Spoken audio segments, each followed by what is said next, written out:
Bonjour à tous. Donc je vais d'abord me présenter et on va parler de conception hygiénique et d'hygiène alimentaire.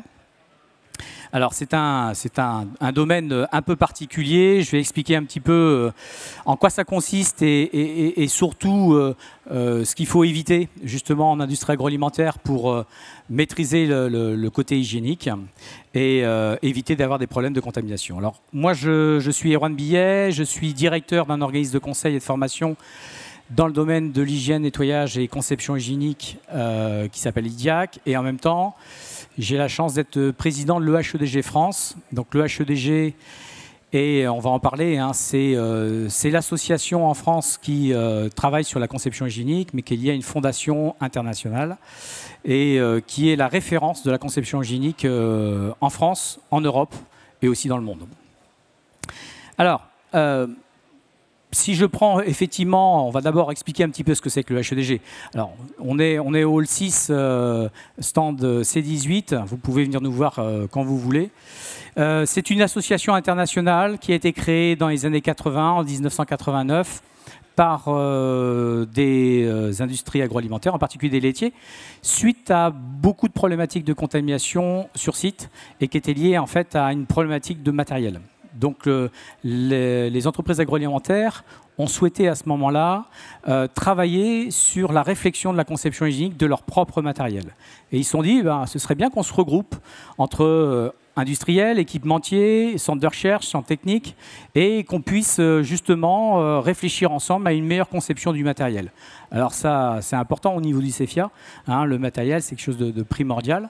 Et donc, le HEDG a démarré comme ça, c'est une fondation qui a évolué, et on a plusieurs sections régionales, j'en parlerai tout à l'heure. Donc, 3 rôles prioritaires au niveau de l'EHEDG, c'est d'abord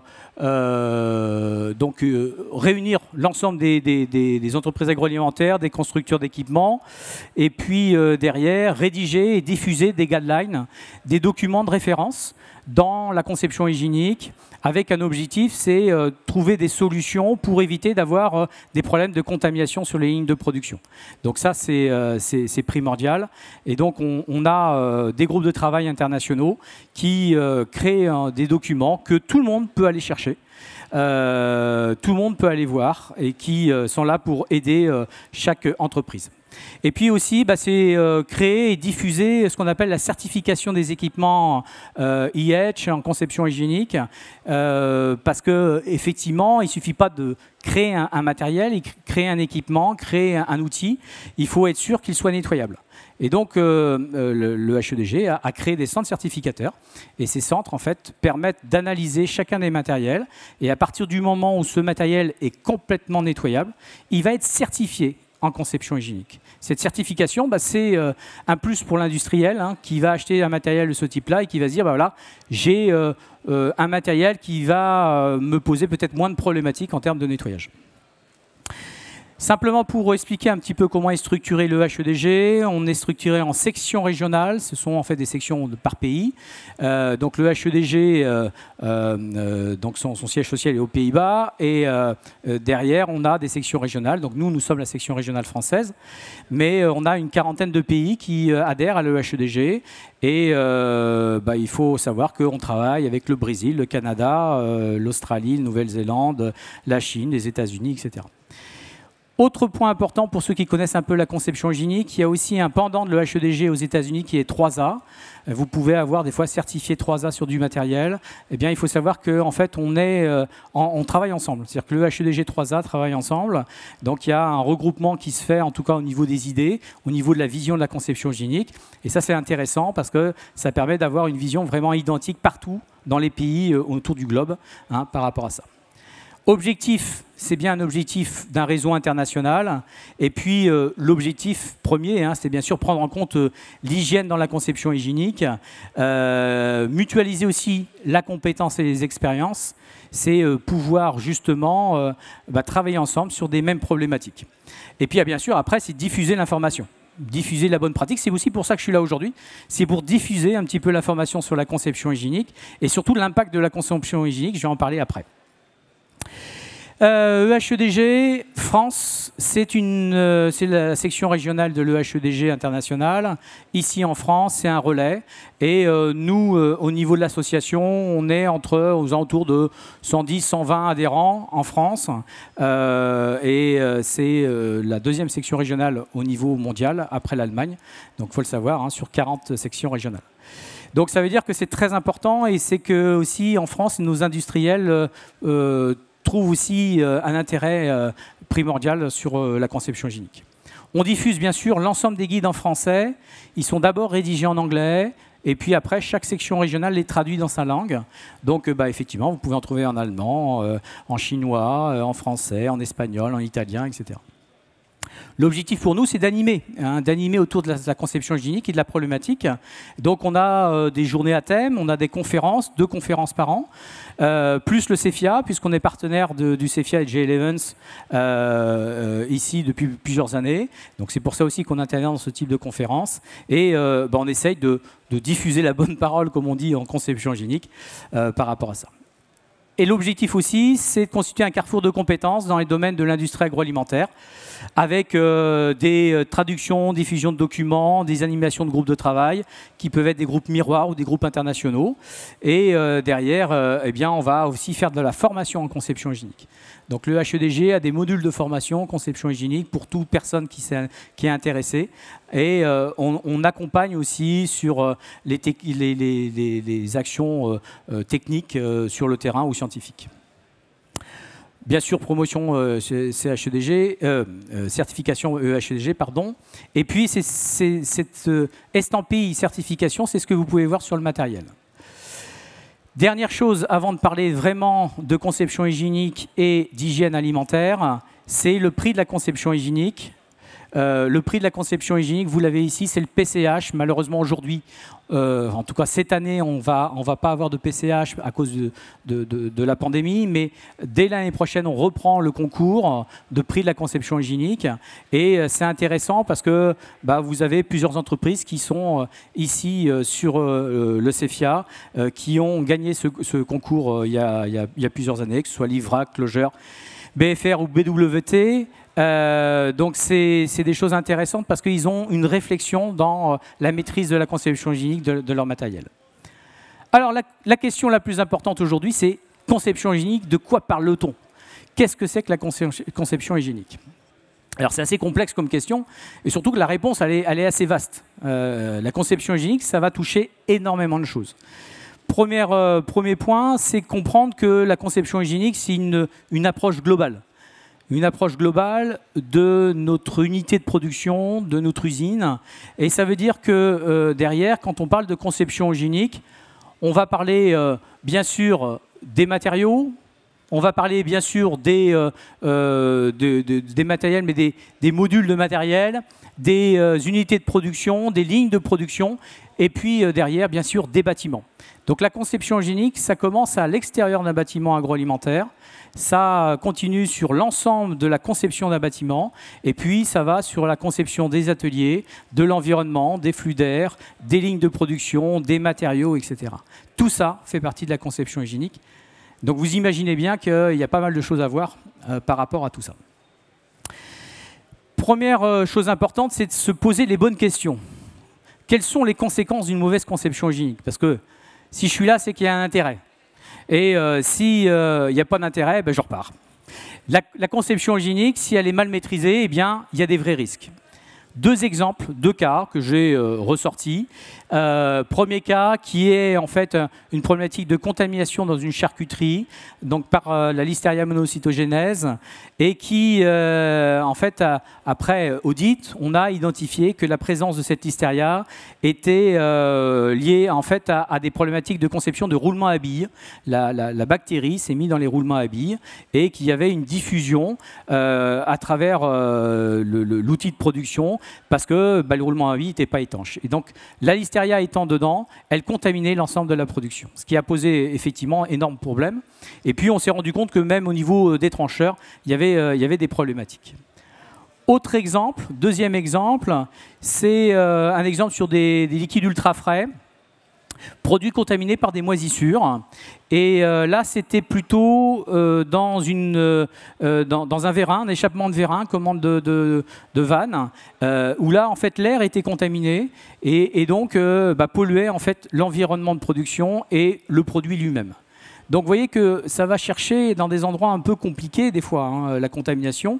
Et c'est ça la problématique de la conception hygiénique. Il ne faut pas grand-chose pour avoir une contamination de production. Donc j'ai un produit qui est contaminé, mais d'où vient le problème? Ça, c'est un point un peu complexe des fois à gérer. Donc problématique d'une mauvaise conception hygiénique, grosse problématique, c'est la corrosion par exemple. Hein, alors moi j'ai l'habitude d'aller dans beaucoup d'entreprises agroalimentaires puisque notre métier c'est l'audit et l'accompagnement par rapport à ça, et on se rend compte qu'il y a souvent des problématiques de corrosion sur du matériel qui peuvent être liées à plein d'éléments. Hein. On le voit sur les images, là vous avez une première où on a en fait des matériaux qui ne sont pas adaptés puisqu'on a plutôt de l'inox qui va être associé à de l'acier, et puis l'acier effectivement va se corroder. Ça c'est un point problème. Et puis vous avez la deuxième photo complètement à droite, vous avez une association entre un métal et un alliage, donc l'inox bien sûr, et puis l'aluminium, et on se rend compte que l'aluminium est attaqué. Et alors c'est pas lié en fait à son environnement, c'est lié simplement au contact métal-métal et à ce qu'on appelle l'oxydoréduction. Hein. Vous avez une création de piles électriques et vous avez une corrosion qui se fait de ce type-là. Ça fait partie de la problématique de conception hygiénique. Donc, quand je conçois une machine, il faut que je fasse attention à ces éléments-là parce que ça va me poser des problèmes en industrie. Bon, après, d'autres problématiques de matériaux. On va le voir plus tard. Point aussi important dans la conception, ce sont les zones de rétention. Donc on a souvent des problématiques de zones de rétention, et ces zones de rétention, elles sont liées au type de matériel, mais aussi au type de soudure. Quand vous voyez sur l'image juste en haut, les soudures discontinues, chaque interstice entre chaque soudure, ça devient une zone de rétention, ça devient une zone de contamination. Alors c'est compliqué de le visualiser comme ça. On se dit, pourtant, c'est pas très grave, il suffit qu'on nettoie. Non, on ne peut pas nettoyer facilement ces zones-là. Et donc on va avoir un développement de germes, et on a des fois des problèmes de contamination sur des lignes de production liés à ça.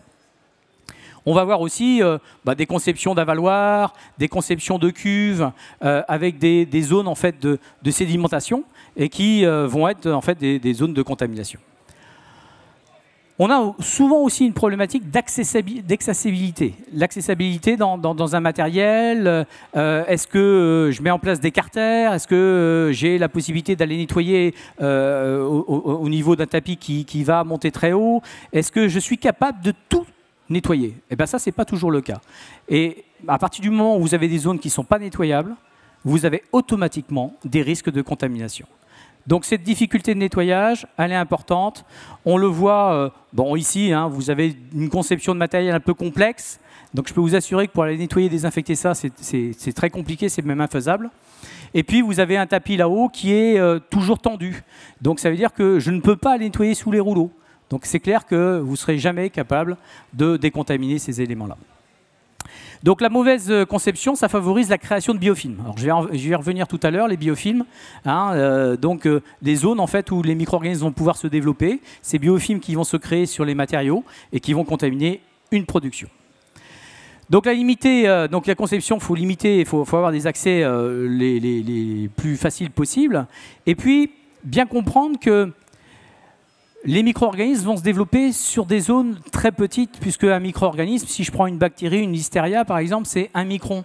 1 micron, c'est 10 000 fois plus petit qu'une mouche. Donc c'est suffisamment petit pour avoir, sur une tête d'épingle, comme vous voyez ici, qui a agrandi au fur et à mesure, on peut avoir jusqu'à 500 millions de bactéries sur une tête d'épingle. Donc la tête d'épingle, c'est pas grand, hein. Alors vous imaginez bien que sur l'ensemble d'une ligne de production, il y a un paquet de têtes d'épingle et donc il y a un paquet de potentiel de contamination. Donc c'est ça aussi qu'on va aller chercher, c'est éviter ce genre de contamination. Et on le voit ici sur des photos qui ont été prises en particulier, et je remercie l'INRA par rapport à ça, des planches à découper, des tapis convoyeurs et des grains d'inox. Où vous avez des bactéries qui vont s'imprégner dans des lignes de grains et elles sont suffisamment grandes pour que la bactérie d'un micron puisse s'imprégner à l'intérieur.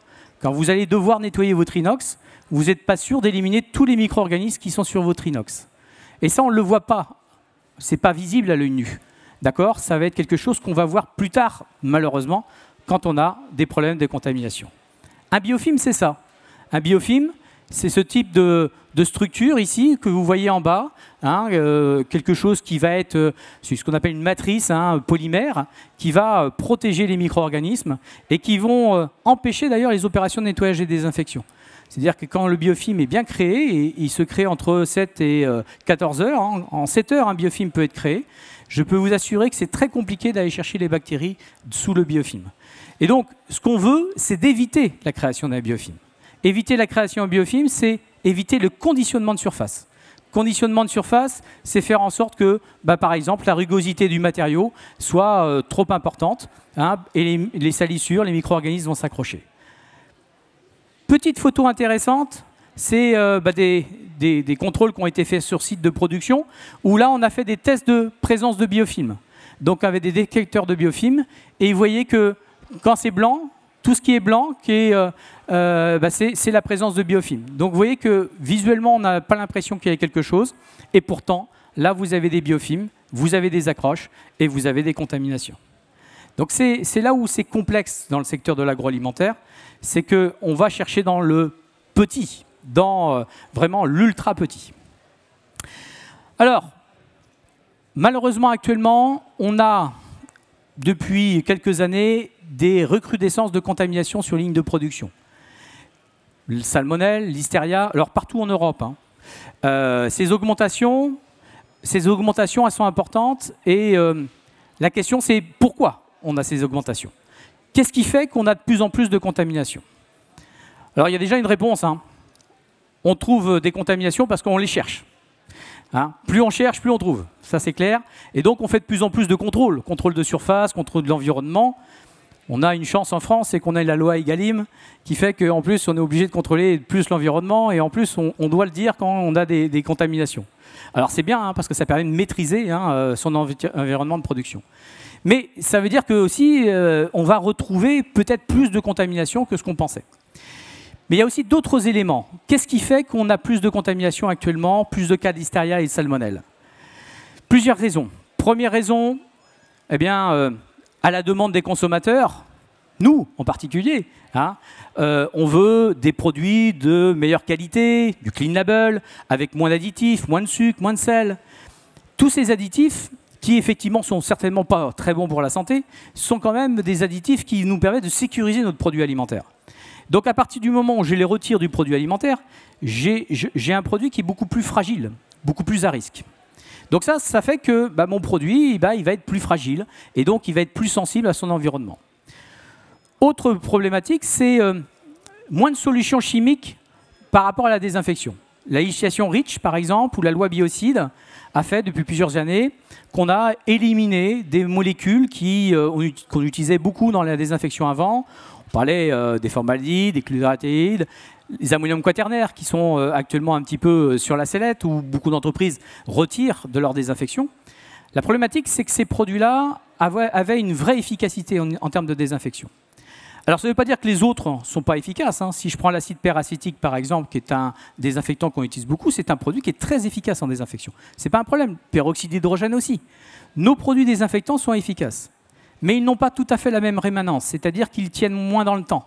Et donc, on se rend compte que si je fais une désinfection ponctuelle, ça marche, mais si mon environnement est contaminé, il va se recontaminer très rapidement. C'est-à-dire que mon désinfectant ne va pas me protéger. Et donc ça, c'est une vraie problématique par rapport à ça. Et donc, ces éléments-là, mon produit est plus fragile, j'ai moins de solutions chimiques. Il n'y a pas 36 solutions. Si je fabrique mon produit clean label avec moins de désinfectants, je dirais, rémanents, et que je le travaille sur une même ligne de production qu'avant, qui est en conception hygiénique peut-être vieillissante, vous pouvez être sûr que vous n'arriverez pas à faire du clean label. Donc, vous avez besoin, à un moment donné, de réfléchir à la conception de votre matériel pour éviter que votre matériel devienne une source de contamination. Et donc, c'est le travail en amont qui va être important. Et plus ça va aller, plus vous aurez besoin de ça. Ça va être un point important. D'où l'intérêt de la conception hygiénique. La conception hygiénique devient donc indispensable à la maîtrise sanitaire. Alors, je vous ai mis un pied certifié e-Edge et aussi 3A américain, mais il y a d'autres éléments qui peuvent être certifiés. On n'est pas obligé d'ailleurs d'avoir du matériel certifié. Il faut qu'il y ait une vision de conception hygiénique. Alors, je vais passer en revue un petit peu tous les éléments de conception hygiénique. Quand on parle conception hygiénique, je vous ai dit, on parlait aussi de l'environnement et l'environnement d'un bâtiment. C'est la première approche qu'on a dans la conception hygiénique, c'est de se dire, mon usine déjà, où est-ce que je vais la mettre? Je veux faire des produits bio, sans OGM. Ben oui, mais si j'installe mon usine à côté des champs qui fabriquent des OGM, est-ce que le flux d'air qui rentre dans mon usine ne contamine pas ma production? Déjà ça, il faut y penser. Ben ça fait partie de la conception hygiénique aussi. D'accord. C'est aussi de se dire, est-ce que mes flux d'air entrant dans mon usine, ils sont bien filtrés pour ne pas avoir des polluants chimiques? Ou est-ce que l'air qui sort de mon usine ne revient pas dans mon air d'entrée? C'est-à-dire que c'est dans le vent dominant. On peut le voir. Est-ce que mes nuisibles ne vont pas rentrer dans mon usine parce que mes arbres ils sont trop proches de ma porte d'entrée? Bah oui, si j'ai un arbre qui est à 2 mètres des portes d'entrée, ben je vais avoir des oiseaux, je vais avoir des insectes, etc. Donc ça, on y réfléchit aussi, ça nous permet de maîtriser. Dès que je passe à l'intérieur, eh bien, je vais aussi me dire, voilà, l'environnement de production, mes ateliers, il va falloir aussi que je les maîtrise.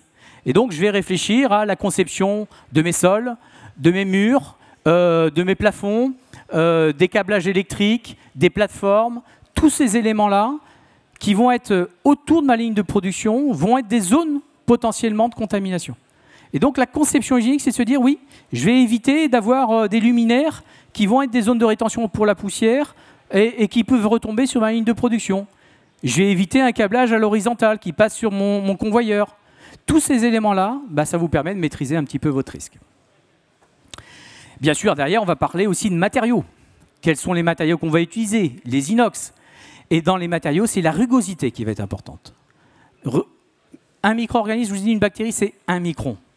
Si vous avez une rugosité au-dessus d'1 micron au niveau des matériaux, la bactérie peut tout à fait pénétrer à l'intérieur du matériau. Donc, la logique, c'est de se dire, mes matériaux, il faut qu'ils aient une rugosité. Alors là, on parle de rugosité moyenne, alors c'est un peu particulier, mais la rugosité moyenne au moins de 0,8 microns. C'est inférieur à la taille d'une bactérie. Si j'ai une rugosité supérieure, il suffit d'ailleurs que je raye un inox, simplement en nettoyant, eh bien je raye mon inox, ma bactérie peut pénétrer à l'intérieur de mon matériau et j'aurai du mal à l'enlever. Et je vais avoir une source de contamination.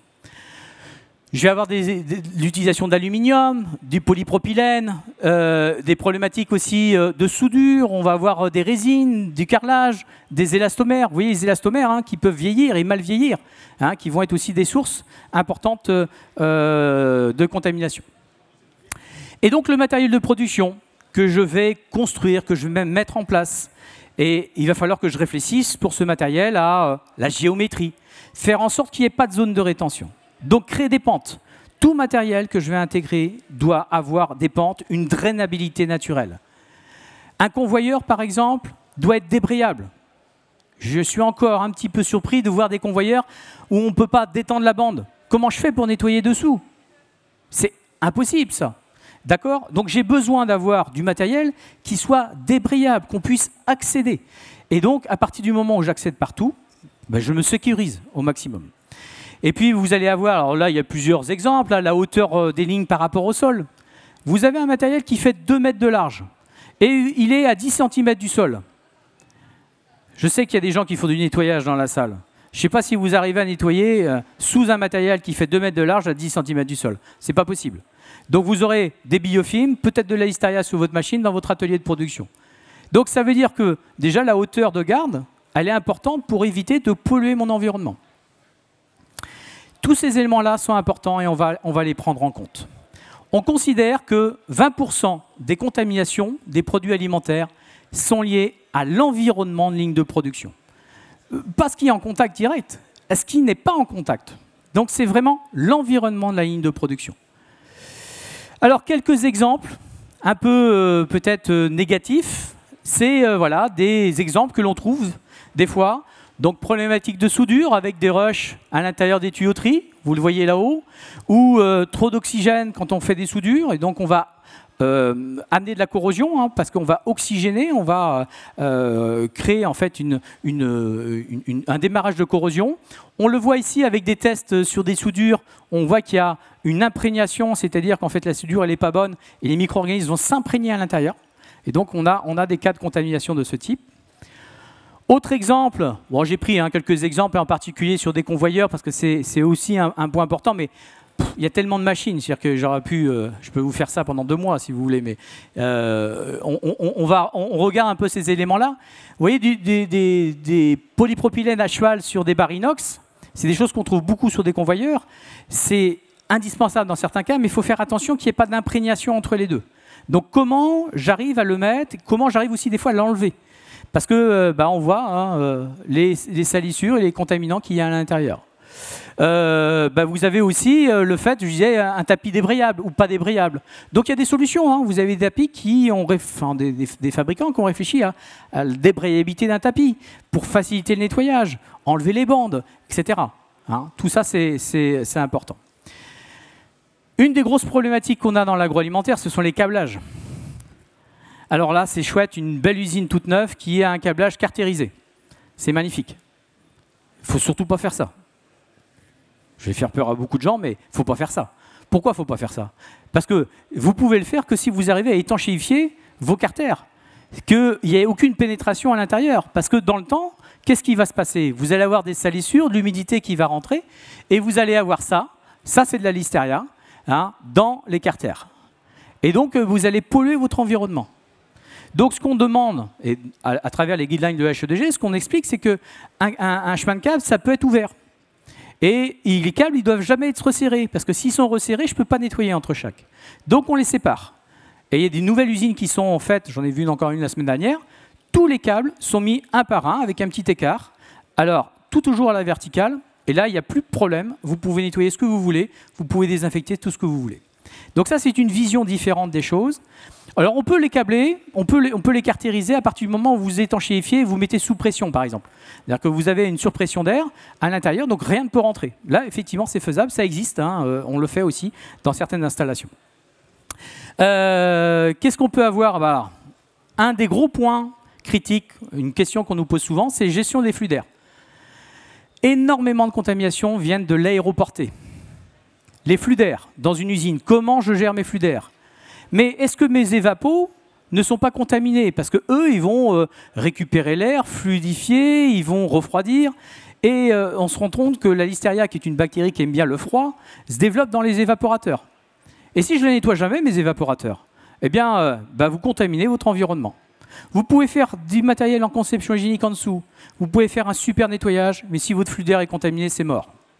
Donc, ça veut dire que derrière, il faut aussi que je puisse nettoyer mes évapos. Donc, il y a des solutions. Alors, j'en parle parce que je vois Clogère, Sodistra, qui sont juste là, qui ont gagné un prix en PCH il y a 2 ans, Clogère en particulier. Bon, il y a des solutions de conception hygiénique. D'accord? Il y en a d'autres. Hein. J'ai pris simplement ces exemples. C'est des exemples qu'on trouve dans les guidelines de IH. Autres exemples, j'en montre quelques-uns. Des pieds, des boutons, des armoires électriques alors là, c'est des armoires électriques Rital. L'armoire électrique en conception hygiénique avec une étanchéité complète, avec une rugosité correcte, avec du 316L. Voilà, tous ces éléments-là sont importants. Donc la conception hygiénique, son objectif, une bonne conception hygiénique, ça permet de maîtriser justement la sécurité alimentaire et en optimisant sa rentabilité et son coût. Parce qu'on parle souvent de la sécurité alimentaire. Bien sûr que c'est important, c'est même indispensable. Mais il faut savoir aussi que la conception hygiénique, ça me permet de maîtriser mes coûts. À partir du moment où mon matériel est plus facilement nettoyable, je vais consommer moins d'eau, je vais perdre moins de temps à nettoyer, je vais consommer moins en énergie. Et donc, ça, c'est tout bénéfice pour l'entreprise. Et puis en plus, je vais avoir des coûts de maintenance qui sont différents, qui sont à la baisse. Et on a des entreprises qui se sont lancées dans la conception hygiénique et qui font des économies de 20 à 30%, des fois sur la consommation d'eau. D'accord? Donc c'est aussi quelque chose d'intéressant en termes financiers. Ce n'est pas simplement le côté sanitaire, c'est aussi le côté financier. Et donc ça me permet de maîtriser mon usine dans le temps. Voilà un petit peu ce que je pouvais dire rapidement, parce qu'une heure, hein, j'ai peut-être pas dépassé mes heures, hein, je ne sais pas combien je suis, j'ai peut-être été très rapide. Ce qu'on peut dire sur la conception hygiénique, c'est que la maîtrise de la conception hygiénique, je vais le préciser aujourd'hui, c'est peut-être la solution maintenant pour maîtriser le côté sanitaire. C'est-à-dire que si je ne maîtrise pas ma conception hygiénique, je pourrais mettre tous les produits que je veux, tous les process de nettoyage que je souhaite, je n'arriverai pas automatiquement à maîtriser mes problèmes de contamination. Donc si je ne réfléchis pas à conception hygiénique, j'aurai des problèmes certainement sur mes lignes de production. Alors on le voit de plus en plus sur des secteurs qui n'avaient pas de problème il y a quelques années, ce sont les produits secteurs produits secs, panification, etc. On a de plus en plus de cas. Parce que on considérait que c'était un produit à faible risque. Alors, on ne cherchait pas aussi. Maintenant, comme on cherche, on trouve. Et on se rend compte, c'est vrai que la farine, ça s'infiltre partout et que c'est compliqué à nettoyer. Et donc, avoir un matériel qui soit conçu un peu différemment pour pouvoir accéder, pouvoir aspirer, pour pouvoir récupérer, c'est quand même mieux pour l'ensemble du produit et du matériel. Voilà un petit peu ce que je pouvais dire. Je vous remercie de votre écoute. Maintenant, je vous laisse la parole si vous avez des questions. Il ne faut pas hésiter. Et il y a un micro aussi disponible. Est-ce qu'il y a des gens qui ont des questions par rapport à ça? Pas de questions? Non? Écoutez, je vous remercie en tout cas. Merci. Et puis, je vous souhaite un bon salon. Et puis, n'hésitez pas, nous sommes Hall 6. C18, nous sommes une association avec que des bénévoles et venez nous voir, on peut discuter de la conception hygiénique ensemble, il n'y a pas de problème, hein. Au contraire, on sera très content de vous recevoir. Merci à vous.